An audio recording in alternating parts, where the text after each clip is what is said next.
We're back. It is another Rock 95.5 Top 5. We got the entire gang in the studio. Yeah. Let's go. We have got another year. We've picked our favorite songs from that year. We're going to go do the roundtable thing, and we're going to throw down what our favorite songs are and why. And it's a good one.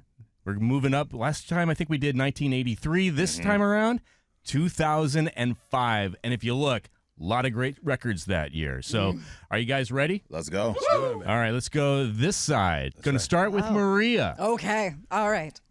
That was a big year. I had to narrow down a lot of songs, but I have to give it to My Chemical Romance's I'm Not Okay, I Promise. Why does that make so much sense? Oh, it was a defining song for who I am as a person. It stuck. Yeah. Yeah. So good. A song written about Gerard Way finding out that a girl that he was really into, well, he knew that she had a boyfriend, then he found like a bunch of photos that they had taken together and he got really mad. And he wrote, I'm Not Okay, I Promise, with one of the best music videos that my preteen heart had ever seen, where they're in high school. It's almost like sketch comedy in that music video. So good. So, do you remember the first time you heard that song? Oh, God. I don't know if I know the first time that I heard that song, because I really consumed Three Cheers for Sweet Revenge sort of all at one time. Okay. That whole album. So I don't know if I know the first time, but it was a regular YouTube visit for sixth grade me, watching Gerard Way and that long, luscious hair of his. Good one. That's a good choice, though. Really good. I loved playing MCR, I think just the other day. Yeah. And I was like, that was one where I'm like, if you call me, I'm not answering for 4 minutes. Yeah. Because I freaking love that song. It's such a cool flashback, and it's a little bit of a surprise to hear on Rock 95.5. We love our listeners, but there are those songs that sometimes when they come on, it's just like, oh my God, I am absorbing this just like everybody else Right. is out there, and I love that moment too. All right, Klinger. Oh, we're gonna go. Let's go Klinger, and then we'll move to the gentleman with the bowler. All right. All right. So 2005, I'm living in Jacksonville, Florida, living in Jax Beach, 11th Avenue North, but working at Planet Radio in Jacksonville. And Wacko's Gentlemen's Club. Wacko's Gentlemen's Club. So strip clubs in Jacksonville at the time, if you wanted full nudity, you're drinking coffee, no alcohol. That's right. Can I step in for a second? Yeah, of course. So, did they have a rock venue next door? Not to Wacko's. Okay, because there was a strip club next to a performance venue that I played once in Jacksonville Beach back in the... Well, this is in Jacksonville, but I lived in Jax Beach. Okay. Yeah. Okay. I step back. No, that's totally cool. Have you ever played a strip club? Did you ever play the Freebird? Sounds familiar. Yeah, but they're closed now. Okay, go ahead. So we're doing an appearance with a band whose lead singer's name, M Shadows. Nice. And the Rev, I mean, this is 2005, the Rev, the entire band. And so we're doing this thing at Wacko's, and it's a bikini bar. So my point is, if you want to drink, they're in bikinis or bikinis. And so we do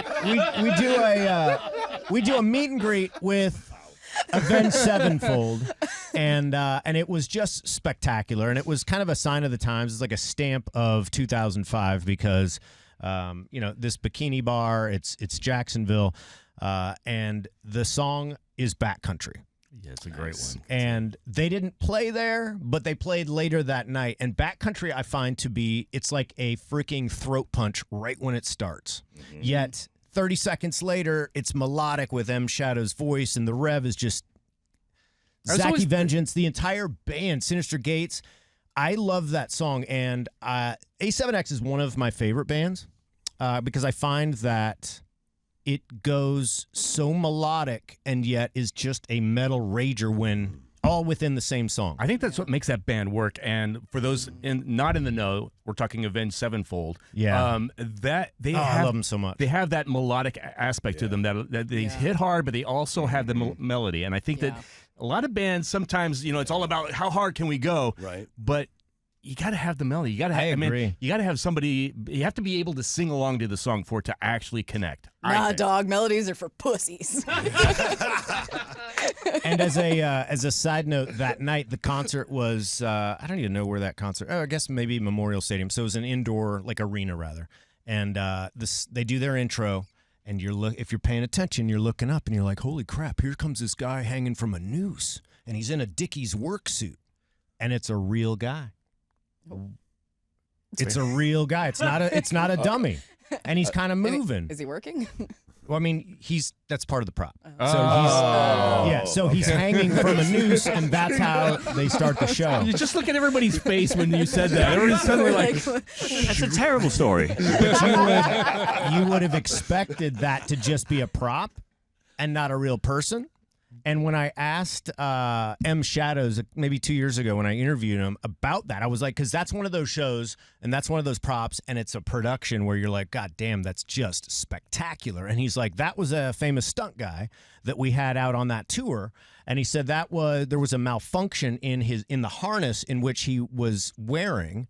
And so he started to lower down and we realized that his harness wasn't taking the load as it should have, right? And so they had to bring him back up real quick and readjust because it was actually at that show. Yeah. Wow. So that they didn't accidentally hang their stuntman. Yeah. But that's pretty cool. I mean, they could have done with just a dummy, Yeah.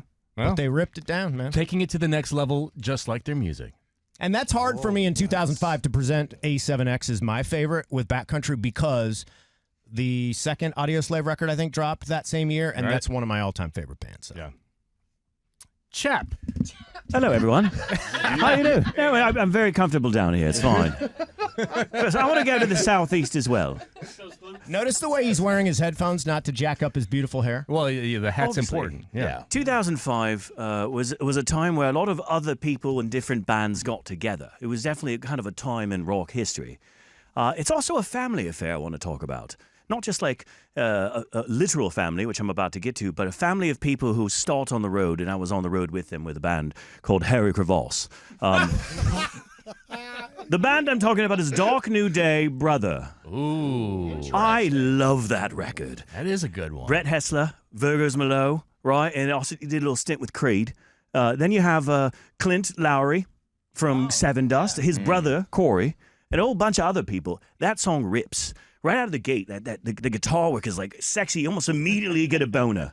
It's just like zero to shaft. And the whole thing. And, last time we did this thing, I got a chance to spend a little time with you guys. And I talked about how the song needs to have dynamics. It needs to have like everyone having their moment. That song, everyone has their moment. Every member of the band is bringing it. It's wonderful. And it's also a big video game thing. For those who are video... Maris, do you remember that song from video games? I don't. I'm sorry. I've let you down. You have? Again. As I wasn't doing video games in 2005, I was shagging across the Pacific Rim. I think that's code. But yeah, that's my band. That's a really good one. I haven't thought about that band in such a long time. I might have to pull that out. No, seriously, listen to it again. Yeah. It 100% holds up. It's brilliant. If it came out right now, it'd be like, oh, this is a It revelation. probably would. You're right. And I also appreciate the reference to Virgos Merlot. Yeah, totally like an Orlando thing. Yeah. Do you ever go to Lollipops in Daytona Beach? Yes, Lollipops. I did shots with Joel Elliott there one time. Between Lollipops in Daytona and the Shark Lounge, which they actually had a shark tank that was the dance floor, and they had for the strippers, and they're dancing on little mini sharks, tiny sharks. It was also one of those bikini bars, so you can drink. And Yes. they were a bit handsy. Yes. Sometimes the strippers were like pregnant or had like bullet wounds that were still healing, and they were just trying to make a living. Nothing better in Nothing wrong with Florida that. than a Labor Day pregnant bikini contest. I love this country. I love it. So wonderful. up on International Women's Day. When's that? Anyway, that's my band and song. Okay. And nice one, Chap. Way to go. Chap Axman. All right. We're up to Mike. Mike. Hop in here. What do you got for the year 2005? What's your jam? I was pretty fresh out of high school, and I was like 22 years old and living in Seattle at the time, just starting my radio career. And so, and as sort of a mess of a person, as a lot of people are at 22, Chris Cornell's "Be Yourself" or Audioslave's "Be Yourself" came out, and it was just such a reminder as I was driving too fast or maybe drinking a little too much, like just relax, calm down, be yourself. And then I was very into the lore of, the rock scene in Seattle and all that stuff. And so it was really cool. And crazy, later in life in 2017, I was living there when Chris Cornell died. And it was the craziest thing. Like, the whole city shut down. businesses weren't open. Like, it was wild. Every marquee in the city, had what's the line? No one sings like you anymore, I think. Yeah. I mean, it was just incredible. Getting goosebumps even thinking about it. They have a radio station there called KEXP, and they held like a full vigil, and like thousands and thousands of people showed up. An incredible musician, a legend in his own right, and I really liked Audioslave too. Yeah. I liked I Audioslave. mean, what's not to love though? Because you have basically it's Rage Against the Machine. Right. Yeah. Swap out the singers for Chris Cornell, one of the greatest voices in rock. Yeah. Yes. And how do you not go wrong with that recipe? Actually, this morning I heard a song, an Audioslave. It was either Like a Highway, whichever one you played on the morning mosh pit, and it hit me that there aren't these big guitar chords in the chorus. He's actually playing single notes, and it's lifted up. It's "I Am the Highway," and it lifted up the chorus without having big giant guitar chords. And I'm like, that is so different than what you hear for rock. Hot take. I think Chris Cornell's voice is actually a guitar. He's like basically a guitar. it's an instrument for sure. For sure. Yeah. Yeah. That is a great record. I love that song. And to your point, arguably, well, in my opinion, I think Chris Cornell is the single greatest rock voice. Male rock. Oh. That's my. We should do that. Wow. I say conversation. top 3 for sure. I just love He's it so definitely up damn there. much. And I also say Tom Morello, I feel like he is reserved a bit on those Audioslave records. As you said, But- he simplifies it, and he could just get as crazy as he wanted. I think that's on purpose. Of course it is, yes. Of course it it's is, a point yes. because the whole thing, and Yeah. I can't speak for him, but I think it was, or at least my perception, that it was trying to be a little bit more commercial. Yeah. Fair enough. You know, Although that particular record didn't have a lot of, I don't even know that it would have had a radio single on it, did it? I don't know off the top of I my don't head. think it did. coming out swinging with Cochise, Yeah. it was just like, oh my god, the Oh, yeah, table, dude. table is Exactly. set. Yeah. Whatever you give me is going to be great. But don't you think that is a sign of greatness too, when you have one of the best guitar players in the world who sort of throttles it back Yes. on purpose? 100%, yeah. Yeah. Yeah. And I think that's so important for musicians to serve the song, right? Like you said, it's so easy to come out, okay, we got a chorus, let's bang on the chords, let's lift it up Which is what I'm musically so used to create hearing. a Yeah. lift, right? Yeah. But because Chris Cornell's voice was so dynamic, he didn't need to do that with the guitar, right? He could do it with his voice, and by pulling back on the guitar, it allowed the voice to be more showcased. Yeah, I think that's a great point. It definitely showcased the voice in "I Am the Highway," which could be a different album, but nonetheless, it's the band is special because of it. But then you turn around and you have a song like Gasoline where everybody has said, yo, let's just go to 1,000 Yeah. miles an hour Yeah. on this. But Great they didn't song. do that for every song on every record. So what makes it dynamic and makes it great. Agree. I love it. Great choice, Mike. Thank you. All right, Maris, you're up. Maris. 2005. What are you listening to? Mm. In that lovely year, I was graduating from high school. Had my CD player with me in my back pocket because you can't really fit it anywhere else. And System of a Down drops a gem. Follow up to Hypnotize, Mesmerize. And there's one song just in the middle of the hallway, and I was just like, holy shit, this is funny. Cigararo. You're just talking dicks and shit for 2 minutes. It is the one thing that just gets you hyped for absolutely no reason. And it's just like you picture a dick walking through the door, and they're like, that's badass. I want that. And then he's talking about how shitty or how stinky his shit is. And I was like, I feel that right now. And it is the simplest lyrics, and there's absolutely nothing to it. So fast forward to System of a Down and Deftones at Allstate. Was on my first, was with another rock station, and I just see this balloon being inflated in the pit, and it is a giant dick. And they get to Cigararo, and everybody loses their shit. The balloon dick is just floating across the pit, and everybody's tossing it around and having fun. And I was like, wow, there's like the energy from the song translated into the people in real life. And like every time, you know, when you're just vibing by yourself with the headphones in, and you have that feeling and you see that energy coming out in other people, and it's like, they really wrote a gem here, as stupid as it was. Your love of cock was born. Happy Pride Month. The only thing I heard in the past 2 minutes was the balloon dick. And that's all you needed to hear. Did you touch the balloon dick? I was not in the pit, You unfortunately. wanted to touch the balloon dick, though, Were you right? yourself inflated? It was a lot of energy in the room, Maria. There's a lot of dick in your choice, too. Side note, Beastie Boys, Spring Break, MTV had a huge penis inflatable. They took it out with them when they were opening for Yeah. Madonna in the 80s, and they That got was in so trouble long for ago, it. Yeah. but yes, it flew in Daytona. Nice. Love it. Great choice, Maris. System of a you. Down. Thank you. All right. Mr. Pat Capone.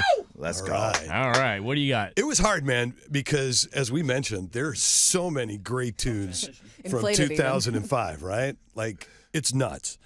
But the one I chose is Wolf Mother, Oh, okay. right? Woman. I love that tune, and I'll tell you the reason why. I mean, I was going to lean in towards Queens of the Stone Age. Just because I love that album, it's so eclectic. You got melodies, you got just different. It's almost experimental in some ways. But with Wolf Mother, what I really liked was that the band stripped it all the way down. And in 2005, we had a lot of heavy production because it was easy to do with digital production, and everything was produced to death, compressed and optimized and distilled, and that's fine. But what I liked about Wolf Mother was they came out, 3-piece band, just raw riff rock, just the roots of rock and roll. It stood out because it was so simplified. did. Exactly. And it was refreshing, right? Yeah. Yeah, and that's why I liked it. So to me, that was the standout. And you got to wonder, if a record drops in 2005, do they start working on it in 2003, 2004? Depends And on so, it depends on where you are in your career. I think if you're later in your career and you're already established, you're spending that much time on your record. A band like Wolf Mother and their debut coming out, they might have been just whipping it out pretty quickly. So do you think that they heard what was going on? Wait, say I that again. got him to laugh. I got him to laugh. If you He's get been chapped, standing there stonewall the entire time. That was a great comment from a pianist, an expert pianist like We've you. been through this before. There's a lot of pianists going on around. the here. reason why I ask when they would have made Wait that till you see the record inflatable. is because with all of the overproduced stuff, Yeah. did they do that on purpose I don't think. Well, yeah. to kind they- of stand out? I don't know if they did it strategically. I think it was just how they resonated for their sound, which Yeah. is what I like bands to do, right? I mean, a great producer can grab great musicians and formulatically produce a song, an album, a sound, a band, and we see it all the time, right? In fact, it's probably one of the dregs of the music industry. But when a band just lets the members do what they do naturally the best, you get that raw rock sound, and I think that's what Wolf Mother captured. When you're in the studio for a while, when I was in Moist Crevasse for a bit, I thought it was Harry. and when you're in there, two things can happen at the same time, pianist. Two things can happen. I'm sorry, Elias. Damn it. When you're in a studio for a long time, you know this because you're in a band. Something just sometimes erects from your process.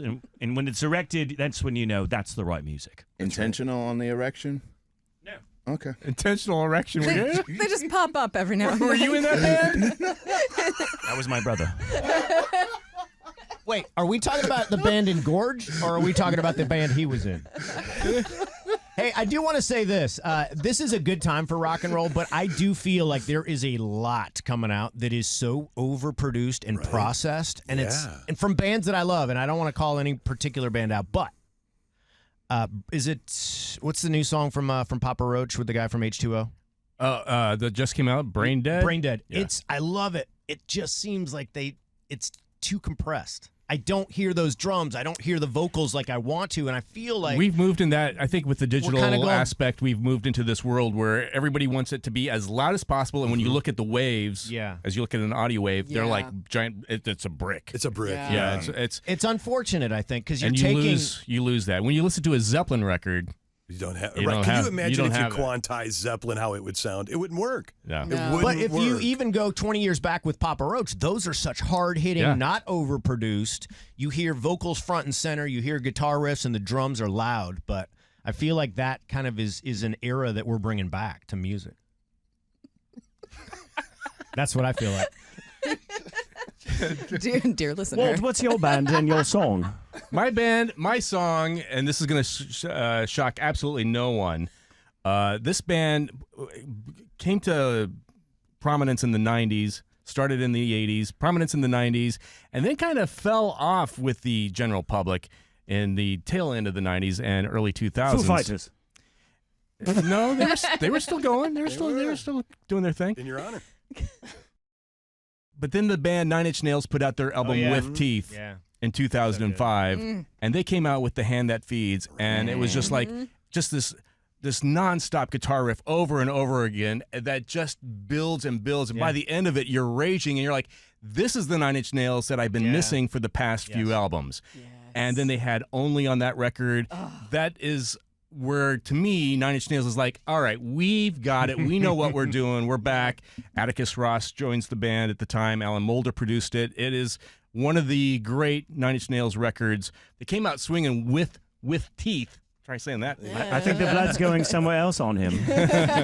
And it is just, that's going to be my favorite for I the love year. that. I love that song. And Well think done. about it's got to be so damn tough for a band like that to have released the records that they did and then come back. Yeah. Yeah. Not necessarily come back, but continue to innovate a song like that. And to this day, loudest concert I've ever seen, Nine Inch Nails, but the greatest sounding show at that Yeah. volume too.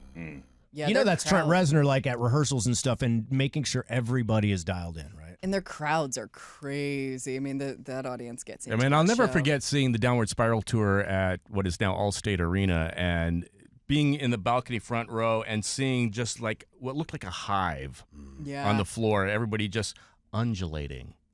Oh, look at that vocab word. Okay. It was awesome. So Allstate still has the same carpet they Oxford did mouth. back then now. Undulation. The carpet in the concourses? I'm sure it is. Why have carpet there? I don't know. That's crazy. But that would be it. Nine Inch Nails with Teeth album, The Hand That Feeds. Awesome song. What a great conversation. What a great year. Right? Was there any other songs that you wanted to say but didn't? Is there any like? Honorable mentions? Yes, Oh, that. Mr. Brightside, also 2005. Come on. Right. Seriously, I mean, or even somebody told me when that came out, they're like, what's this band? Yeah. Yeah. Yeah, Killer's absolutely phenomenal. Green Day's Holiday came out 2005 as well. That was on my list. I mean, American Idiot. You Yep. can't go wrong with that record. Speaking of raw bands, what about Jack White? Yeah. Jack, which record? White Stripes? White Stripes had. Oh yeah, I think that was one of the tail end. The White one with Stripes. the red cover, what's it called? Get Behind Me, Satan, or Yes. yeah. Okay. Yeah. What about some Queens of the Stone Age? Anybody like them? See now, I would have to. That came up earlier in the conversation, and I think Songs for the Deaf would be my honorable mention because Dave Grohl played drums on that record, and just the writing is so good. It was at a high level, so I definitely think Queen's Songs for the Deaf is a great record. Great call. Muse, Hysteria, also 2005. That incredible opening riff. Oh my god. They're one of my all-time favorite bands, and they're back with a new song, too. Have you heard it? The I have, Unraveling? Yeah. I So bet we're it's playing it awesome. on 98 Rock, and it popped up, and I was like, holy crap. I played it on New Noise, and good. it's like somebody said, "Sleep Token, I agree. hold my beer." Oh. Yeah. It's Interesting. you got to check it out. They're back, And it's one of nobody's those- surprised. Anytime they go into a studio, God almighty, they have all the tools and just they rock it. Their last record was great too, the one with Will of the People on it. That was Was a good good. record also. Got to call out Attack from 30 Seconds to Mars, too. Yeah, you do. Yeah. Did that? Yeah, you do. Good one. Speaking of Didn't like you go that viral is- with that, right? riffs.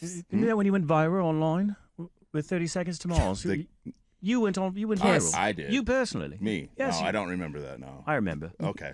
You guys got really close for that one. I got excited. Would you like to share this? This could almost be tell like us the cigar. story. I think she's really excited about Pride Month, and then we taled about those Yes. dicks for so long. Yeah. No, we didn't. You did. You did. You talked about dicks a lot. Pat Capone was there. I He was saw right it. next to you as you were doing it. I was uncomfortable. It was inflatable dicks. It was normal dicks. It was hot dicks. There was a crowd with Well, dicks. it was kind of a short dick because the song is only 2 minutes. There was a, It was an there was a adequately long sized conversation dick. about a short dick. Hey, but it fit through the door, and that's the most important part. That's what she said. That dick got in and out within 2 minutes. As it should. Wow. 2005. What an amazing year for music. Nice work. Always great to have these conversations. This is so much fun. Looking forward to doing it again next month. We'll have another year. It's the Rock 95.5 crew. Did I put too many fives in there? No, you got it. You Rock got it. 95.5 Crew, Top cool. 5 podcast. Yeah. There it is. We'll see you next month.